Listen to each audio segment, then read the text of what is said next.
Hello, good morning, students. Please subscribe the channel, drop a like, share, and comment. This is Progressive Monthly Magazine, June 2025, exercise number 17 on the speed of 100 words per minute. Start.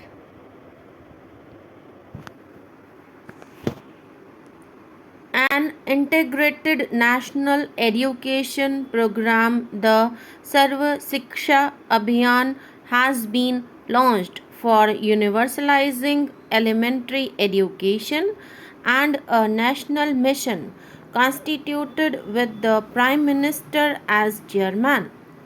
The program aims to provide 8 years of quality elementary education for all children up to the age of 14 years in a mission mode with a thrust of community ownership, disadvantaged group and girls quality education and alternative modes of education. All existing schemes on elementary education will converge with this scheme after the ninth plan, and it will cover all districts in the country by March next year. We are determined to maintain and strengthen our competitiveness in the field of technology education. A task force set up for this purpose under the HRD Minister has made wide ranging recommendations to upgrade and expand this area of education. The Roorkee Engineering College will be upgraded into an IIT, and funding for IIT Guwahati has been stepped up to ensure its early completion.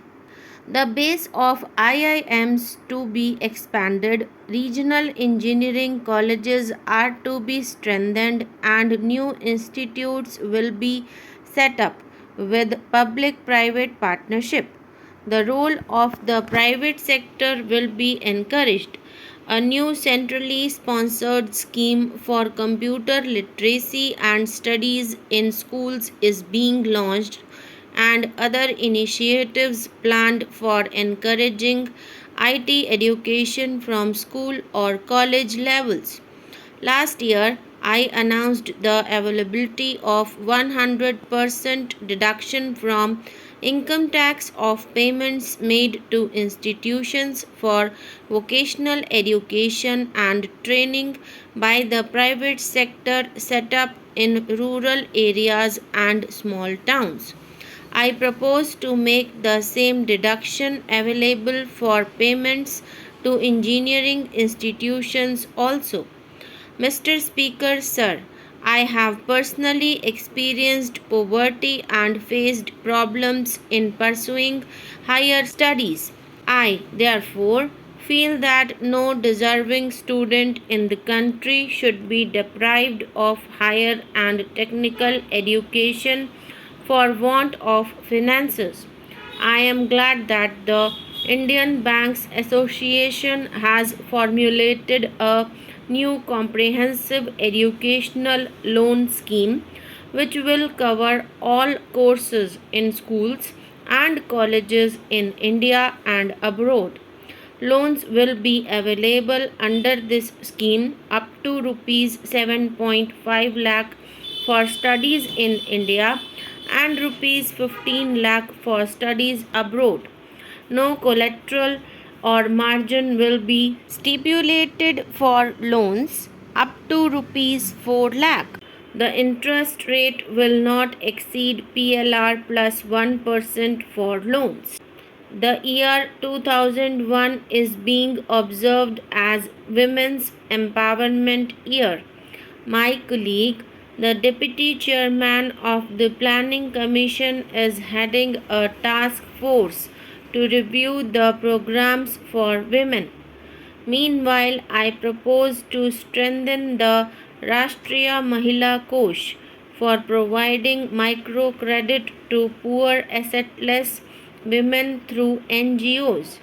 Launch an integrated scheme for women's empowerment in 650 blocks through women's self-help groups. Start a new scheme for women in difficult circumstances like widows of Vrindavan, Kashi, and other places, destitute women, and other disadvantaged women groups. In keeping with government's commitment to improve the welfare of the scheduled tribes, a separate National Scheduled Tribes Finance and Development Corporation with an authorized share capital of rupees 500 crore has been set up. The allocation for the schemes for welfare of scheduled tribes in the Ministry of Tribal Affairs has been enhanced from rupees 786 this year to rupees 986 crore in the coming year. Similarly, the allocation for the schemes for welfare and upliftment of scheduled castes in the Ministry of Social Justice and Empowerment has been enhanced from rupees 709 crore this year to rupees 790 crore in the coming year.